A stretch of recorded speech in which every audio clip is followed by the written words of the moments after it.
ये आकाशवाणी है। चर्चा का विषय है, कार्यक्रम में प्रस्तुत है मानसून में आपदाओं से बचाव के उपाय और जन जागरूकता पर परिचर्चा। इसमें भाग ले रहे हैं भारत मौसम विज्ञान विभाग में वरिष्ठ वैज्ञानिक डॉक्टर डी.आर. पटनायक और राष्ट्रीय आपदा प्रबंधन संस्थान में प्रोफेसर सूर्य प्रकाश। कार्यक्रम का संचालन कर रहे हैं आनंद श्रीवास्तव। नमस्कार। एक तरफ आसमान से बरसती जिंदगी तो दूसरी तरफ उसी बारिश का रौद्र रूप। कहीं किसान की आंखों में अच्छी फसल के सपने हैं तो कहीं बाढ़ का पानी घरों की चौखट लांघ चुका है। कहीं पहाड़ दरक रहे हैं, कहीं शहर कुछ घंटों की बारिश में थम जा रहे हैं और कहीं एक मोबाइल पर आया छोटा सा मौसम अलर्ट हजारों जिंदगियां बचाने की उम्मीद बन जाता है। आज मॉनसून केवल एक मौसम नहीं रहा, ये विज्ञान की परीक्षा भी है, प्रशासन की तैयारी भी और समाज की सामूहिक जिम्मेदारी भी। बदलते जलवायु परिदृश्य में मॉनसून का स्वरूप लगातार बदल रहा है। कहीं कुछ घंटों में पूरे महीने जितनी बारिश हो जाती है तो कहीं लंबे समय तक वर्षा का इंतजार बना रहता है।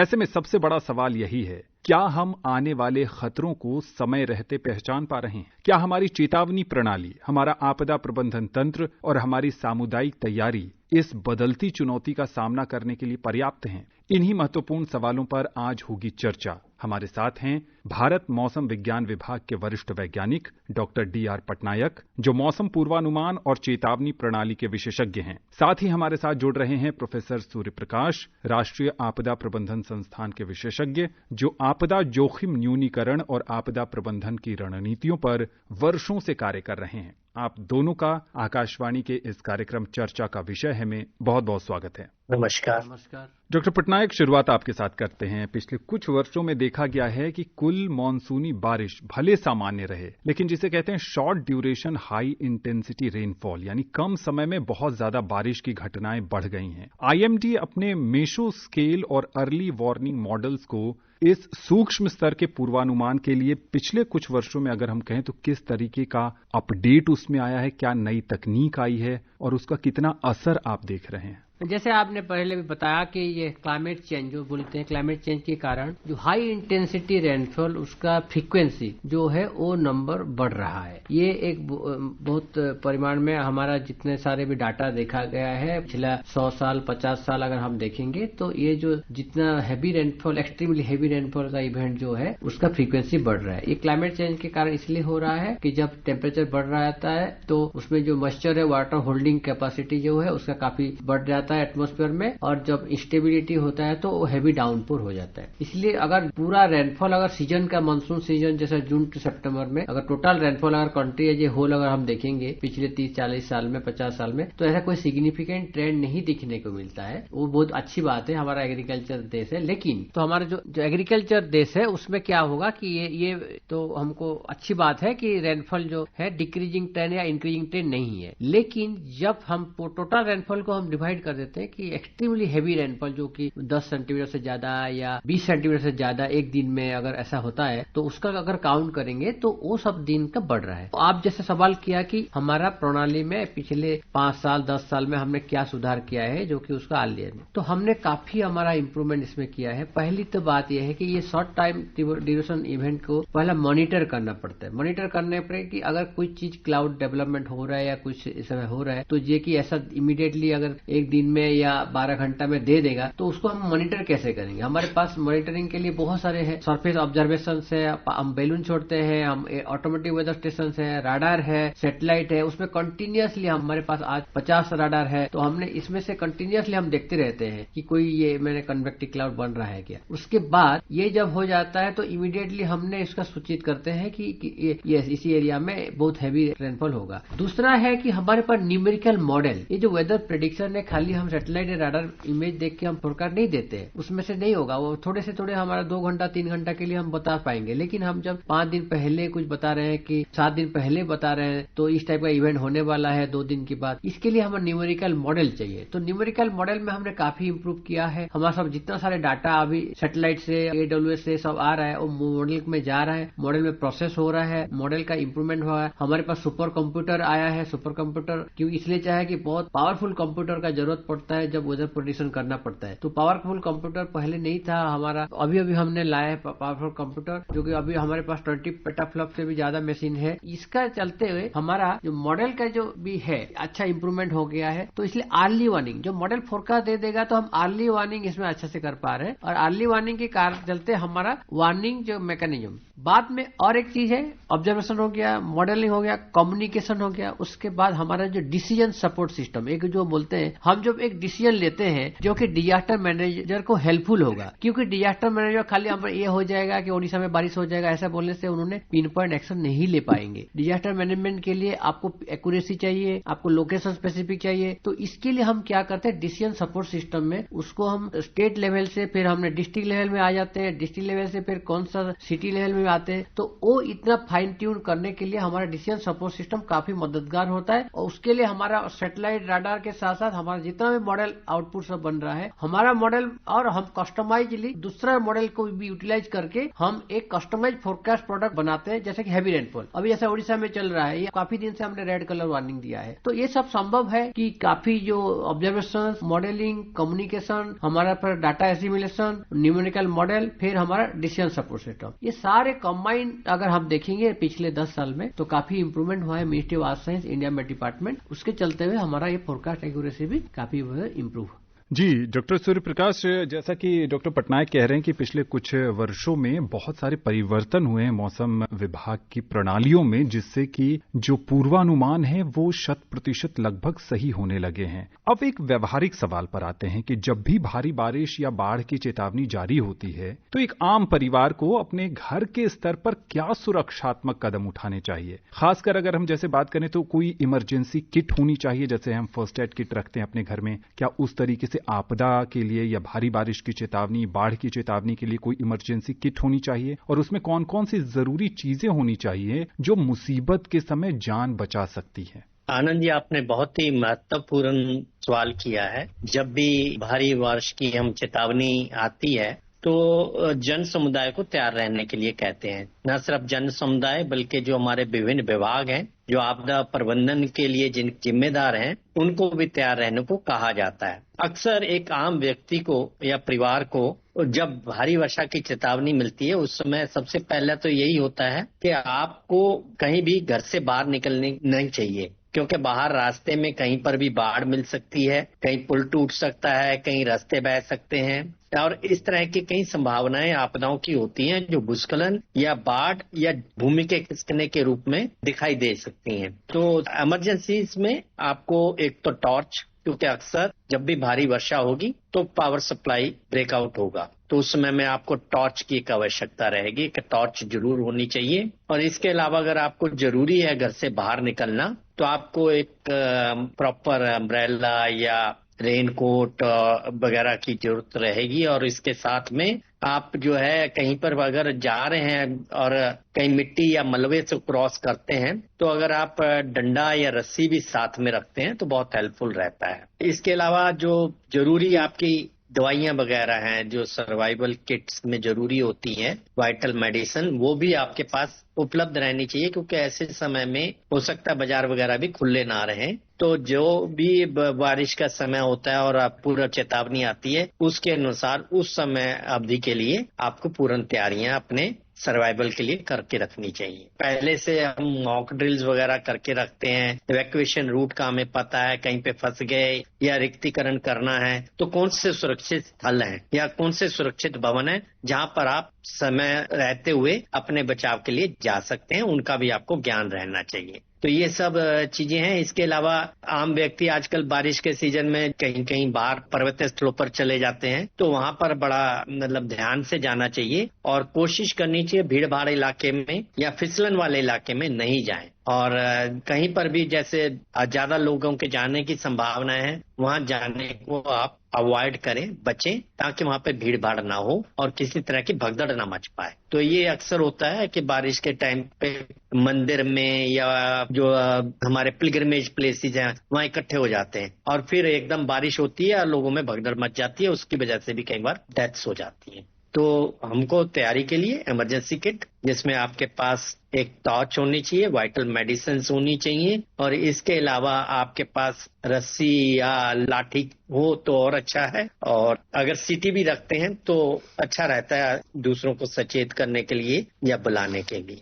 डॉक्टर पटनायक, पिछले कुछ वर्षों में हमने देखा है कि मुंबई, दिल्ली और बाकी बहुत सारे महानगरों के छोटे छोटे ब्लॉक्स में अर्बन फ्लडिंग की समस्या काफी देखने को मिली है। अब इन अर्बन फ्लडिंग्स को लेकर आईएमडी के फ्लैश फ्लड गाइडलाइन सिस्टम, जिसे FFGS भी कहते हैं, उसका सटीक प्रभाव जमीनी स्तर पर नगर निगम और आपदा टीम तक कितनी तेजी से पहुंचाना संभव हुआ है? इस दिशा में क्या प्रगति हुई है? आजकल जो है अर्बन फ्लडिंग जो है एक बहुत बड़ा समस्या है। हमारा जैसे अर्बनाइजेशन काफी हो रहा है, अर्बन डेवलपमेंट बहुत हो रहा है, इंफ्रास्ट्रक्चर बहुत बन रहा है, जिसमें कि पॉपुलेशन भी बढ़ गया है। तो जब सिटी में पहले इतना बारिश होता था तो ये इतना नोटिस नहीं हो रहा था, उसका पानी ठीक से निकल गया, ड्रेनेज सिस्टम है, ये है, तो थोड़ा सा अगर बेहतर है तो उसमें से ये फ्लडिंग नहीं हो रहा। लेकिन आजकल क्या है, जब इंटेंस रेनफॉल इवेंट जब होते रहे, अगर 1 घंटा में कभी क्लाउड बर्स्ट टाइप का जो आपको भी पता है कि 1 घंटा में अगर 10 सेंटीमीटर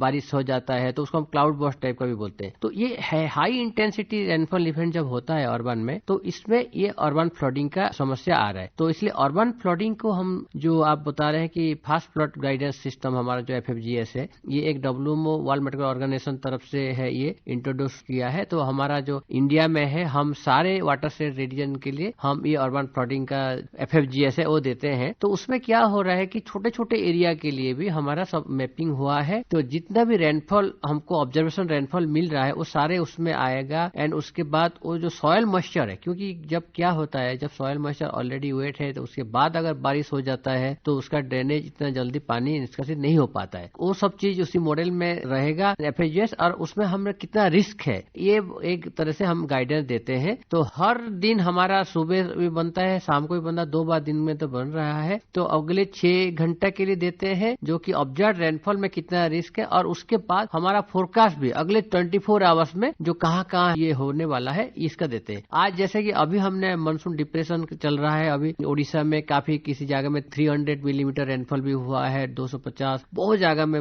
ओडिशा के इंटीरियर ओडिशा में। तो हमारा फ्लैश फ्लड गाइडेंस सिस्टम में हमने इंडिकेट किया था इसमें, जैसे कि अभी फिर छत्तीसगढ़ जाएगा। तो ये एक जो फ्लैश फ्लड गाइडेंस सिस्टम है, ये आपको कम टाइम में हमको जो वार्निंग है रेनफॉल को ट्रांसलेट करके, खाली रेनफॉल कितना होगा ये इतना सफिशिएंट नहीं, रेनफॉल जो होगा उसके बाद बाकी सॉइल मॉइस्चर को भी देखा जाएगा, बाकी उसका कितना ड्रेनेज में है, सॉइल मॉइस्चर का क्वालिटी है, अभी कितना वेट है, वो सब कंसीडर करके फ्लैश फ्लड। तो वही गाइडेंस जो हम दे रहे हैं ये काफी हद तक यूजफुल है। ऑलरेडी अर्ली वार्निंग हमने दे दिया, हैवी रेनफॉल या वेरी एक्सट्रीमली हैवी रेनफॉल दे दिया, तो फिर हम जो फ्लैश फ्लड गाइडेंस भी उसके साथ साथ इमीडिएटली देते हैं कि कौन सा ब्लॉक है, कौन सा एरिया है, कौन सा वाटर शेड है जिसमें कि फ्लैश फ्लड गाइडेंस का रिस्क ज्यादा है। इसी चर्चा को अगर हम आगे बढ़ाते हैं, जैसा डॉक्टर पटनायक बता रहे थे कि शहरों में जो कम समय में ज्यादा बारिश होने से बाढ़ की स्थिति हो जाती है, सूर्य प्रकाश जी आपसे समझना चाहेंगे कि जब शहरों में जल भराव होता है तो अक्सर रास्तों पर चलने या बिजली के खंभों के पास जाने से हादसे हो जाते हैं।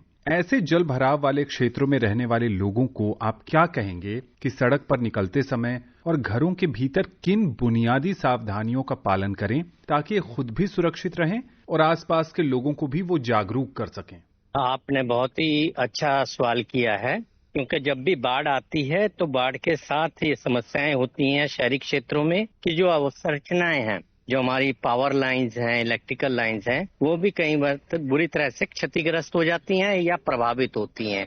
ऐसे समय में इलेक्ट्रिक करंट की वजह से डेथ्स होने की भी संभावनाएं बढ़ जाती हैं। सभी को जो भी घर से बाहर हों, अगर सड़क पर हैं तो ये ध्यान रखें किसी भी ट्रांसफार्मर, इलेक्ट्रिक पोल या लाइव वायर्स के नीचे से ये ना क्रॉस करें और किसी तरह का रिस्क ना लें अगर वो पैदल भी चल रहे हों।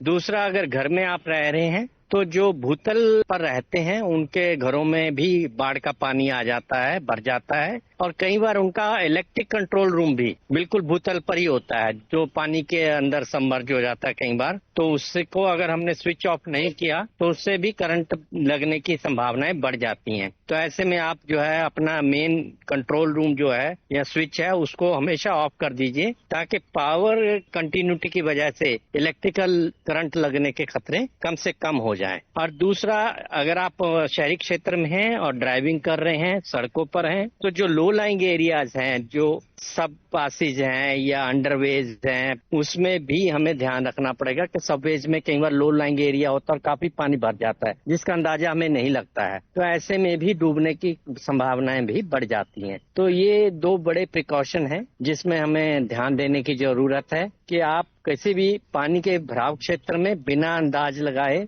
और अनुमान के आप कहीं भी उसमें एंटर ना करें। और दूसरा, पावर सप्लाईज और करंट का हमेशा ध्यान रखें कि उनसे दूर रहें, बच के रहें, और कोई भी ऐसी संभावना नहीं होनी चाहिए जिसमें किसी को करंट लग सके। तो ये 2 महत्वपूर्ण जानकारी हैं जिसका ध्यान रखने की जरूरत है। अब मैं इसके अलावा ये कह रहा था कि गैस सप्लाई का भी है हमारे यहाँ पीएनजी या दिल्ली में, जैसे उसमें भी कई बार लीकेज या कुछ चांसेस हो सकते हैं, तो उन चीजों का भी ध्यान रखें कि गैस सिलेंडर वगैरह या आपकी जो बिलोंगिंग्स हैं वो भी आप जो है भराव वाले क्षेत्र से ऊपर रखें, मतलब जितना अगर आप ऊंचाई पे रखेंगे उतना सुरक्षित रहेंगी वो चीजें।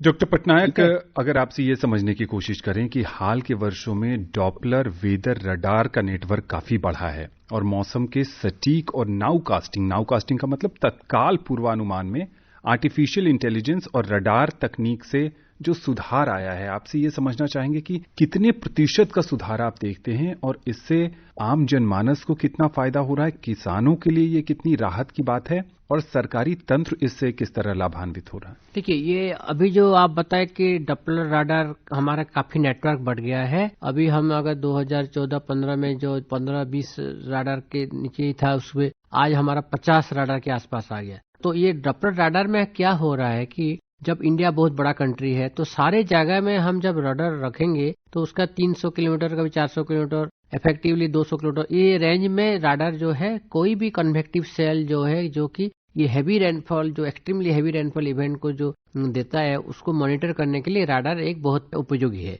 तो पर्टिकुलरली जब हम जो जगह में जो हमारा ऑब्जर्वेशन, दूसरा ऑब्जर्वेशन का कोई मैकेनिज्म है नहीं, जैसे पहाड़ी एरिया में, उत्तराखंड एरिया, ये एरिया में भी वो राडार जो बहुत हमारे लिए बहुत हेल्पफुल होता है कि उसको मॉनिटर करेंगे। जैसे आपने पता नाव कास्टिंग, तो ये राडार डाटा लेके हम जो डिस्ट्रिक्ट लेवल नाव कास्टिंग देते हैं, अभी हर 3 घंटा में हम अपना नाव कास्ट देते हैं और अपडेट करते हैं। जो भी डिस्ट्रिक्ट एरिया में अगर कोई भी खतरा है तो उसमें रेड कलर वार्निंग दिया जाता है। तो जैसे कि आजकल ये हो रहा है कि आकाशीय बिजली में बहुत सारे लॉस ऑफ लाइफ हो रहा है, मैंने बहुत सारे कैजुअलिटी जो डेथ हो रहा है आकाशीय बिजली में होता है। तो ये मानसून टाइम में जो क्लाउड होता है, क्लाउड टू क्लाउड भी बिजली होता है, क्लाउड टू ग्राउंड भी बिजली होता है। तो जो क्लाउड टू ग्राउंड वाला जो बिजली स्ट्राइक होता है उसमें बहुत सारा जानमान का क्षति होता है। तो ये जो लाइटनिंग जो स्ट्राइक हो रहा है, डेथ हो रहा है, उसमें हमारा नावकास्टिंग काफी हेल्पफुल है। तो हमने पहले इतना हमारा नहीं था, जो नावकास्टिंग में हमने जितना इम्प्रूवमेंट किया है, तो राडार नेटवर्क के चलते हमारे पास जो आपने और भी बताया AI/ML भी है, तो आर्टिफिशियल इंटेलिजेंस भी, उसको भी हम यूज कर रहे हैं। तो उससे क्या होता है कि कोई भी अगर सेल, जो कन्वेक्टिव सेल बनते हैं राडार में दिखता है, वो धीरे धीरे मूव होता है। वो अगर 2 घंटा पहले अगर इसी जगह में है तो ये हमारे दिल्ली की तरफ आ रहा है, 2 घंटा के बाद यहाँ हो जाएगा, तो हमने 2 घंटा पहले ये वार्निंग दे देते। तो ये छोटा सा शॉर्ट टर्म में जो वार्निंग भी है, काफी हद तक जो पॉपुलर सिटी है इसमें के लिए भी बहुत यूजफुल होता है, क्योंकि लोग ट्रैफिक जाम हो जाता है, आप जैसे देखे होंगे कि बारिश के कारण। तो ये सब चीज के लिए हमारा राडार जो नेटवर्क, राडार जो इंटेंसिटी जो प्रोडक्ट हम बना रहे हैं राडार रिलेटेड, वो सब यूजफुल होता है। और दूसरी बात, जो गाँव के लिए भी, जो खेती में भी काम करते हैं, वो एक्सपोज होते हैं, तो उसको लाइटनिंग का भी थोड़ा सा इंडिकेशन मिलना चाहिए। अगर उनको थोड़ा सा 2 घंटा पहले भी अगर लाइटनिंग स्ट्राइक होने का अगर संभावना अगर बताया जाता है, तो वो क्या करते हैं कि उस जो सेफ एरिया में चले जाते हैं। तो वो सब चीज ये एक ही समय काफी मदद करता है हमारा राडार एंड उसका जो हमारा जो टेक्निक है। प्रोफेसर सूर्य प्रकाश, जैसा कि डॉक्टर पटनायक बता रहे हैं कि थंडर स्टॉर्म को लेकर भी जानकारी प्रदान की जाती है, जिससे कि लोग सेफ जगह पर चले जाएं। आपसे इसी विषय पर समझना चाहते हैं कि जो सुरक्षित जगह है उसको लेकर भी बहुत सारी धारणाएं हैं। कुछ लोगों को लगता है कि अगर वो खुले में हैं तो किसी टीन शेड के नीचे चले जाएं या फिर किसी पेड़ के नीचे खड़े हो जाएं तो वो सुरक्षित रहेंगे। जो किसान खेतों में रहते हैं वो कहां जाएं, चूंकि आसपास कोई छिपने की जगह नहीं होती है, पक्की छत नहीं होती है, तो वो क्या करें। और एक और बड़ा मिथ है, जो लोग समझते हैं कि वो घर में हैं, उन्हें लगता है कि उन्हें किसी तरह की सावधानी बरतने की जरूरत नहीं है, वो घर में हैं, वो सुरक्षित हैं। तीनों ही स्थितियों के लिए आप आकाशवाणी के श्रोता जो ये कार्यक्रम सुन रहे हैं उन्हें क्या सलाह देंगे? बहुत ही संबंधित सवाल है, क्योंकि जब भी हमारे भारी वर्षा होती है उसके साथ थंडरस्टॉर्म्स और लाइटनिंग, ये दोनों इवेंट्स भी अक्सर होती हैं, पर्टिकुलरली क्लाउड बर्स्ट के टाइम पर। तो उस समय में बड़े ये ध्यान देने की बात है कि आप अगर खेत में हैं किसान लोग, तो वो पेड़ तले ना जाएं। पेड़ तले बिजली लगने की घटनाएं ज्यादा होती हैं, और अगर आप खुले मैदान में दोनों पैर एक साथ इकट्ठे करके उड़कू बैठ जाते हैं, जैसे मुर्गा बैठता है, तो उसमें करंट लगने की घटनाएं कम होती हैं। लाइटनिंग से हमारे यहाँ काफी डेथ्स होती रही हैं, और इसकी मेन वजह, जैसे आपने कहा कि आप टीन शेड के नीचे चले गए, जो इलेक्ट्रिकल कंडक्टिव मटेरियल है, तो वहां पर करंट लगने का खतरा ज्यादा होता है। अगर ग्राउंड से डायरेक्टली कनेक्टेड नहीं है और आपके जरिए अगर करंट पास करता है, तो आपके बॉडी पे इम्पैक्ट्स हो सकते हैं। तो अक्सर लोग सोचते हैं छाता ले लें, पेड़ के नीचे चले जाएं तो हम सेफ हैं, परंतु ऐसे में सेफ्टी आपके एक्शन पर है कि आप अगर उस समय में खुले में हैं और पास में नजदीक कोई सेफ शेल्टर नहीं है, तो आपको वहीं पर उखड़ू दोनों पैर जोड़ के बैठना चाहिए, ताकि आपके बॉडी के थ्रू मिनिमम लेवल से करंट पास हो और सीधा ग्राउंड में चला जाए। तो ये सबसे बड़ी प्रिकॉशन होती है। और दूसरा, शहरों की हम बात कर रहे हैं, शहरों में इलेक्ट्रॉनिक डिवाइसेस और इलेक्ट्रिकल डिवाइसेस हम बहुत यूज करते हैं। जब भी लाइटनिंग होती है तो उसमें अक्सर ये संभावना होती है कि हमारे जो इलेक्ट्रिकल सिस्टम्स के जरिए जो लाइटनिंग का करंट फ्लो कर जाए और आपके इलेक्ट्रॉनिक डिवाइसेस भी फेल हो सकते हैं। तो कभी भी लाइटनिंग होती है तो उसमें अक्सर हमें प्लग्स को इलेक्ट्रॉनिक डिवाइसेस के निकाल देना चाहिए, और कोशिश करनी चाहिए कि घर में लाइटनिंग की वजह से कोई करंट का प्रवाह ना हो। तो ये दोनों प्रिकॉशंस बहुत जरूरी हैं। और अगर आप गाड़ी में जा रहे हैं और ड्राइव कर रहे हैं, तो भी आप सेफ साइड में होकर अपनी गाड़ी खड़ी कर दें, ताकि आपको करंट की संभावना कम से कम रहे। डॉक्टर पटनायक, आकाशवाणी के श्रोता जो ये कार्यक्रम सुन रहे हैं वो आपसे जरूर जानना चाहेंगे कि अलग अलग राज्यों में इस समय मॉनसून की वर्तमान स्थिति अलग अलग है। अगले 15 दिनों या अगले 1 महीने की हम बात करें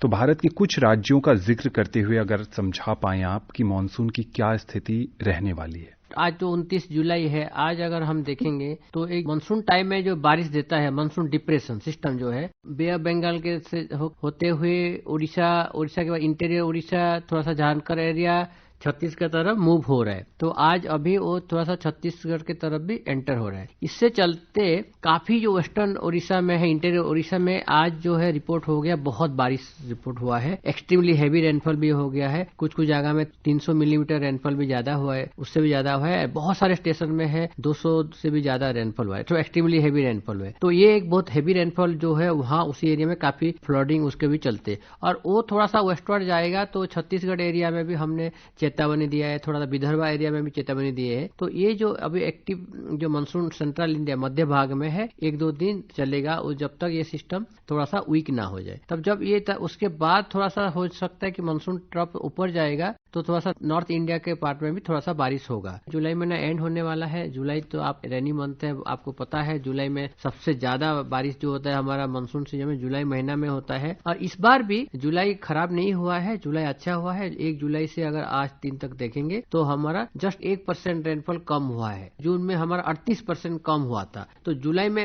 इतना कम होने के कारण आज के डेट में हम जो कंट्री का रेनफॉल है 1 जून से अगर हम 28 जुलाई का मानेंगे तो लगभग 15% रेन थोड़ा सा कम हुआ है, जो कि जो जून में जो कम हुआ था वो हमको जुलाई में काफी हद तक मेकअप हो गया है। लेकिन आप जो जैसा बता रहे हैं कि रेनफॉल जब देता है तो आपका हैवी रेनफॉल देता है, बाढ़ वगैरह भी सीमित आता है। और दूसरा, अगले महीने के हर दिन हम फोरकास्ट करते हैं 7 दिन के लिए, जैसे कि वार्निंग देते हैं पर्टिकुलरली। लेकिन महीने का जो फोरकास्ट है हम वो महीने में एंड में करेंगे। जुलाई का एंड में अभी आ गया है, तो 31 जुलाई को हम अगस्त के लिए तो ओवरऑल एक फोरकास्ट भी बनाएंगे कि अगस्त मंथ कैसे रहने वाला है। और बाकी हमारा जो रेगुलर फोरकास्ट है हर दिन जो डिजास्टर मैनेजमेंट के लिए चाहिए सिस्टम वगैरह, वार्निंग वगैरह, वो देते रहेंगे। एंड हर हफ्ते अगर गुरुवार को हमने एक 4 हफ्ते का फोरकास्ट भी देते हैं, तो वो भी हमारे आने वाले गुरुवार को ये हो जाएगा। एंड उसके बाद फिर हम मंथली फोरकास्ट भी देते हैं। तो इसीलिए हमारे जो फोरकास्ट है सारा डिफरेंट टाइम स्केल के देंगे। अभी फिलहाल मानसून अगर कंट्री एज होल अगर देखेंगे, आज तक थोड़ा सा मानसून रेनफॉल कम हुआ है, 15%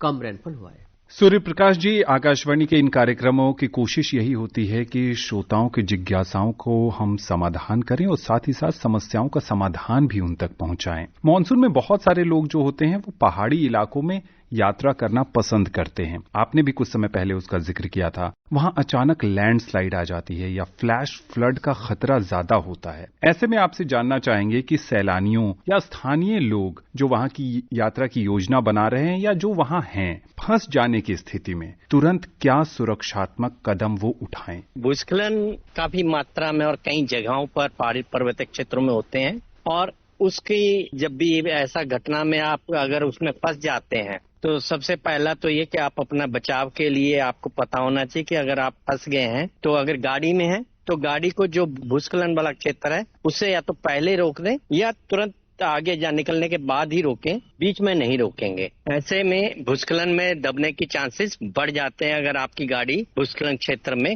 खड़ी रहती है। दूसरा, अगर आप पैदल जा रहे हैं और अगर कहीं पर भूस्खलन में आप फंस जाते हैं तो आपको नियरेस्ट जो सुरक्षित बाउंड्री है उसकी तरफ जाना चाहिए। आप स्लोप एरिया में, नीचे की तरफ नहीं। लोग आपने देखा होगा अभी जो पीछे धराली में हुआ था, लोग नीचे की तरफ भाग रहे थे, जिधर भूस्खलन चल रहा था उधर ही उसी दिशा में लोग भी भाग रहे थे, तो ऐसे में दबने के जो है चांसेस बढ़ जाते हैं। और तीसरा, अगर आप दर्शक हैं और आप देख रहे हैं कि कोई फंस गया है या कोई गाड़ी फंस गई है तो तुरंत हमें 112 पर फोन कर देना चाहिए, ताकि सहायता करने वाले जो हमारे आपदा मोचन बल के कर्मी हैं वो वहां पहुंच जाएं और समय पर उनको रेस्क्यू कर पाएं। तो ये सब चीजों का ध्यान बहुत देना जरूरी है। और एक सबसे ज्यादा महत्वपूर्ण वो जो है, भूस्खलन में ज्यादातर कैजुअलिटीज 2 वजह से होती हैं। एक, कोई पत्थर सिर पे आके गिर गया, हेड इंजरी हो जाती है। तो आपको जैसे भूकंप में हम हेड को प्रोटेक्ट करते हैं, ऐसे ही भूस्खलन में भी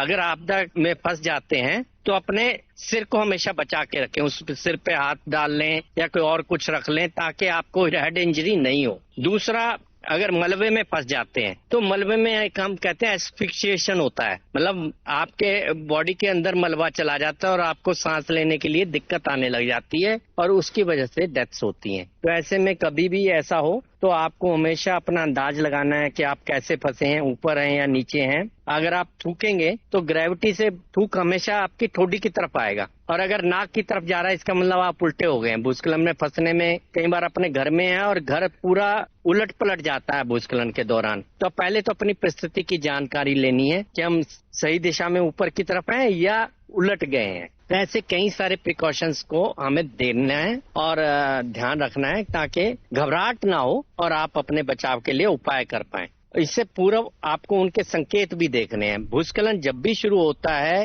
वर्षा के दौरान, जो पानी की वजह से भूस्खलन होते हैं, वो अक्सर पहले थोड़ी थोड़ी मिट्टी निकलती है, फिर बड़े पत्थर खिसकते हैं। तो अगर कहीं से ऐसे मिट्टी खिसक रही है और बह रही है और आ रही है तो हमेशा हम उस क्षेत्र में ध्यान पूर्वक जाएं। और जो हमारे डिपार्टमेंट के लोग हैं वो भी जहां जहां ऐसा भूस्खलन का खतरा होता है वहां पे बोर्ड लगाते हैं कि यहाँ भूस्खलन या भू धसाव की संभावनाएं हैं, तो उन क्षेत्र में वर्षा के दौरान जाने के लिए कोशिश ना करें। यही हमारे बचाव के उपाय हैं। मॉनसून सिर्फ बादलों का बरसना भर नहीं है, यह हमारी मिट्टी की सौंधी महक है, हमारे किसानों की उम्मीद है और हमारी नदियों की रवानी है। लेकिन प्रकृति जब अपनी रौ में आती है तो एक बात हमें साफ समझा जाती है कि तैयारी ही बचाव है और जागरूकता ही हमारी सबसे बड़ी ढाल। आज की इस बेहद महत्वपूर्ण चर्चा से स्पष्ट है कि मौसम विज्ञान की सटीक तकनीक और आपदा प्रबंधन की मुस्तैदी तब तक अधूरी है जब तक हम और आप एक सजग नागरिक बनकर अपनी जिम्मेदारी नहीं निभाते।